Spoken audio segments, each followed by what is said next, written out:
In this video, we're reviewing Vogue V9264. And we've interpreted them as these awesome dark floral Victoriana gowns. So keep watching for all the details.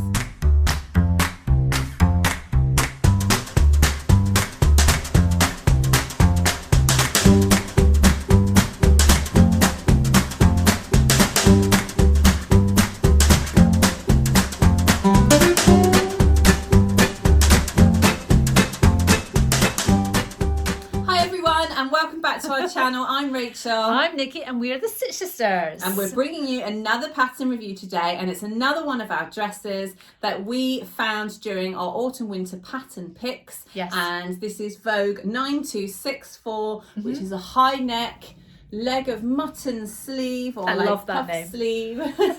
Leg of mutton. And we've created it as a midi length version, but we will talk you through all of that. But yes. First of all, should we start with our inspiration? Yeah, our inspiration came. We did a trend watch in the autumn time, and as we were in the shops, we found these dresses in Topshop. Yeah. And they were jersey dresses, flat fronted, big sleeves, but kind of midi length, and we fell in love with them, and they were gorgeous. But it's a jersey dress, and we thought we could make that, so we found a similar pattern from Vogue. It's one of their new releases for the season. So bang on trend. Bang on trend. Slightly different in that these ones have got princess seams. Yeah, we'll get to that. But we'll get to that. But we thought it was a good enough sort of similarity to the ones we found in the shops. We thought the fit was similar. The one that we tried on in the shops was a bias cut, at least from the waist down. And we tried them on as a bit of a joke, and then we were both amazed at how flattering they were and how much we loved them. Yes. And so we immediately had to make it. So let's talk about the fabric then, because the fabrics are not subtle on this one at all, are they? And it's so funny seeing us sat next to each other in our dark florals. I'm not sure this is a dress or we could both wear them at the same time. I just think it might look a little bit too much. It might look like we're wearing uniforms, or that we're extras from the Handmaiden or something. Yes. On a night out. We need to coordinate then. That's what we need to do. Yes, we do. But I chose, or we should first of all say that, again, the fabric and the pattern has been supplied by our lovely friends at Minerva. So big thank you to them and for their support. And I went for the Cobra Corsage, which I've had my eye on this print for a while. It's a Lady McElroy or McElroy. Yes. And it's their stretch velvet. Yes. So one thing that I should note about this fabric is there's not as much stretch in it as you would get in a standard jersey. Slightly less stretch, but also the stretch only goes one way, so it is very much just selvage to selvage stretch. It does not go vertical at all. No. So it just means that you have to be a bit more careful with the fit, in particular with the neck, getting that over your head. It is a bit of a struggle. You have to do your hair after you've got it on, because otherwise you're going to mess it all up. But other than that, it's totally fine. If you've got a small head, I've got a pinhead, so if you've got a small head, then you'll be fine. Or just use the stretchy jersey like mine, which stretches in all the different ways. This is an art gallery jersey, and it's called Willow Blooms Spices, and I've loved this one for a long time. I've really liked the sort of the gold picked up, and all the details. It looks like the flowers are hand drawn, and I love it. It is full on because it's a lot of print, and it's a lot of dress, so it is one to get used to. It is. It's unusual to have such full coverage dresses. We were saying that because they're such bold, busy print, and then you've got a long sleeve and a very high neck, and it's a long dress as well. It's not subtle, you know. It is a statement dress, and it's one of those that our Pinterest is full of these kind of dresses. And you imagine yourself wearing them. When you first do wear them, you kind of go, I'm not sure I can pull this off. But you just have to be brave and do it, because even though I might feel a little bit self-conscious, I know you look fabulous in yours, even though I know you're feeling the same. So you just have to assume that other people aren't necessarily going, wow. They're saying wow in a good way. The leg of mutton sleeves and the high neck, and it's the 80s feel. I just feel like I should be in Dynasty. Oh, I don't think it's 80s at all. I think they're very Victoriana, very gothic, because they're dark florals. But I also think that the sleeve is such an obvious structured puff Yes. And then because it slims down into a sort of normal width sleeve, it's not all the way down. Yeah. Then I think people know that that's not your shape. They know it's the dress. Well, my sleeve. shoulders are filling that shape. They're maybe just not coming up to a point and then coming down. But I anyway, thought if you've got broad shoulders, then puff sleeves are brilliant because who knows what size your shoulder is in. In this dress, my shoulders could be the same size as yours. No one would know. No one will know. So let's talk about the pattern details. Yes. We went for 3 meters each. Yes. And that is because we already had a plan in mind. So this dress comes with 2 views, view A and view B. View A comes just under the knee and view B is a maxi length. Yeah. We knew we wanted midi length.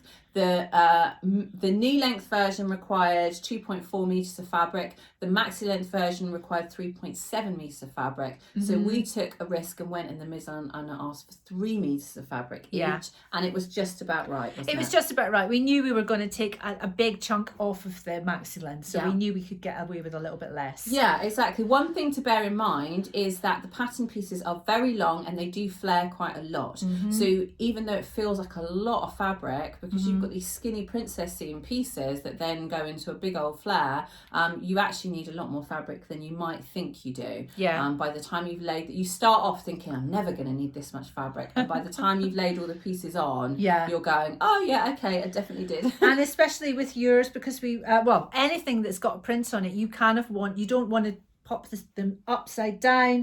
You want to keep. Depends on the print. If it's depends busy on enough, the print. you can get away with it. Yeah. But bear that in mind. If you're making a plain one, there could be a possibility that you could get away with less because you could kind of, jigsaw them into place or something. Exactly. Mine in particular, though, because it's velvet. Velvet does all have to be cut the same way because of the nap. So I didn't want to have some panels that were more shiny and other panels that were more matte. So they did all have to be cut up the same way. And the fabric requirements on the pattern are based on the cutting layout having all of the pieces going the same way. Yes.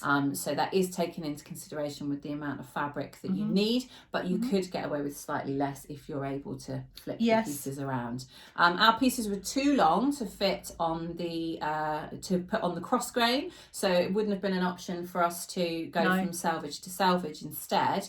But to be honest, we wouldn't have wanted to do that on my fabric anyway, again because of the nap. It didn't, and it didn't stretch. stretch. Only went one way.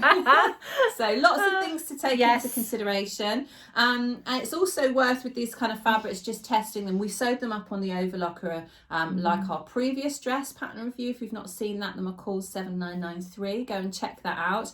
But we cut with a rotary cutter and board just because it's easier for jerseys. And we sewed it up on the overlocker and hemmed with the cover stitch. Now, overlocker stitches do need to be adjusted for different types of fabrics. Yes. And it was interesting because we had to adjust the overlocker between our different fabrics. So mine was quite stable, but because Nikki's had quite a lot of stretch in it, we had to adjust the differential feed to stop the seams from being a bit wibbly.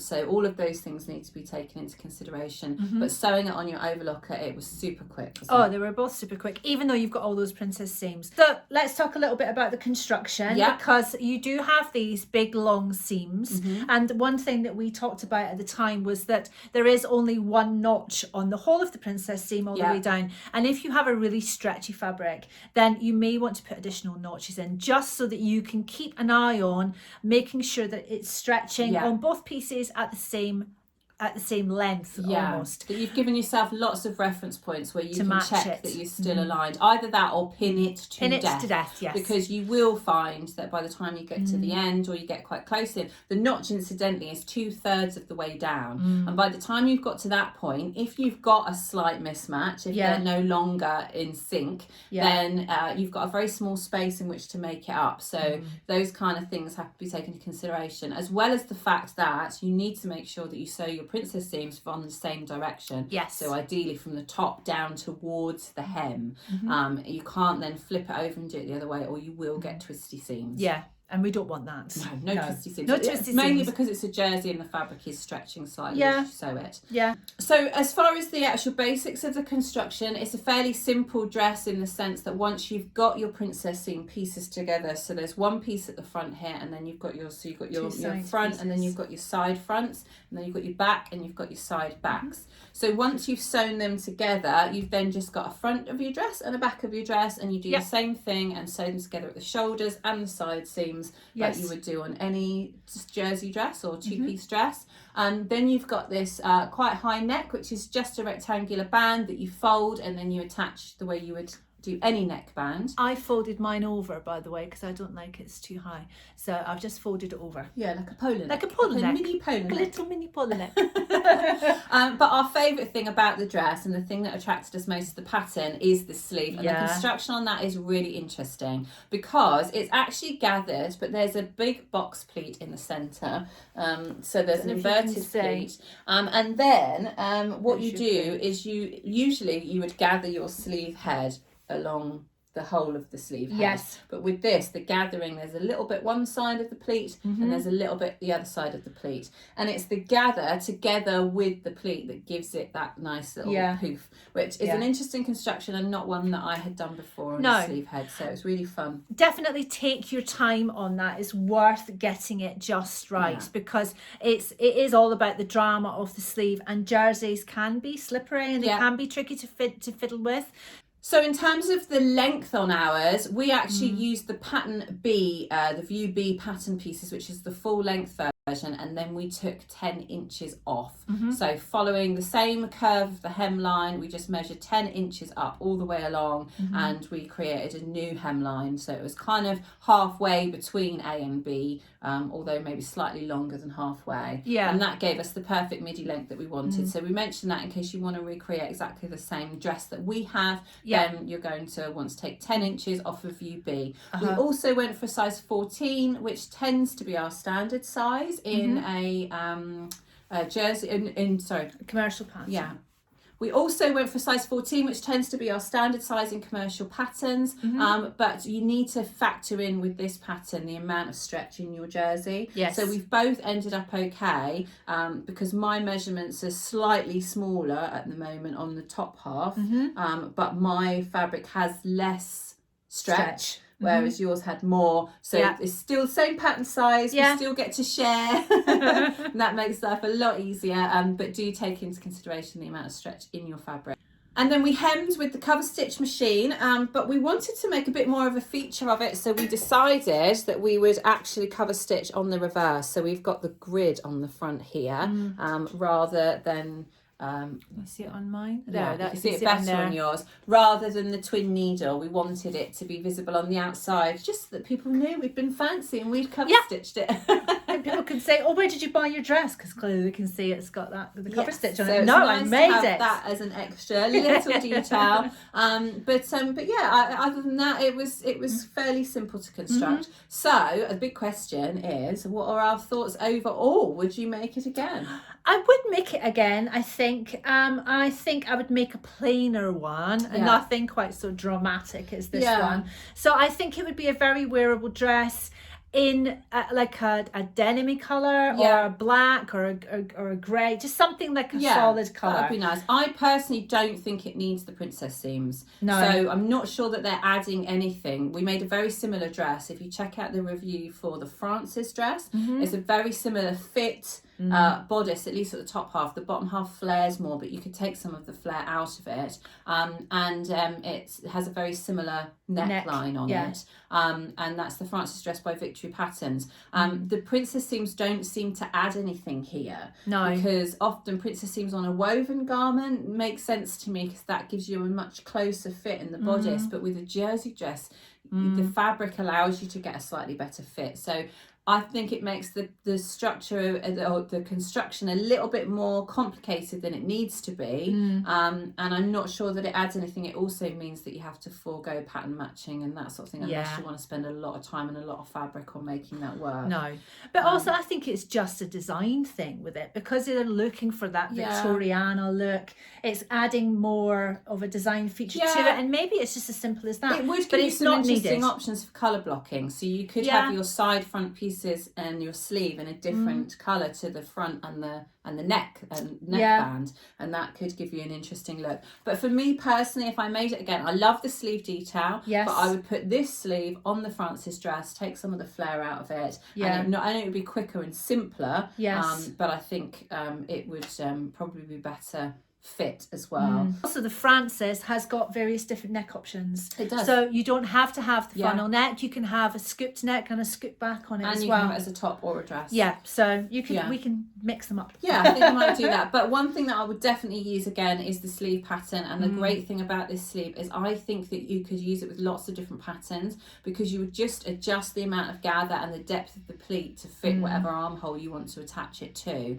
It feels like it would need to be widened just slightly if it was a woven fabric. So the bicep area would need to be slightly wider if I was doing it in a woven, but I could attach it to any other jersey knit pattern. So you could attach it to a Freya, for instance, or you could just attach it to your favourite t-shirt pattern. So it'd be a nice way to get an interesting puff sleeve detail on any jersey top. Excellent. And there's loads of them still in the shops, so they're definitely still bang on trend.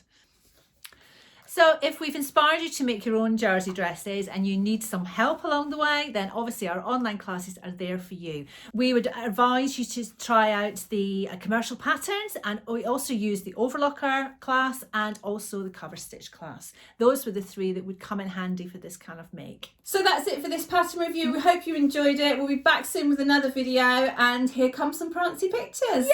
Bye!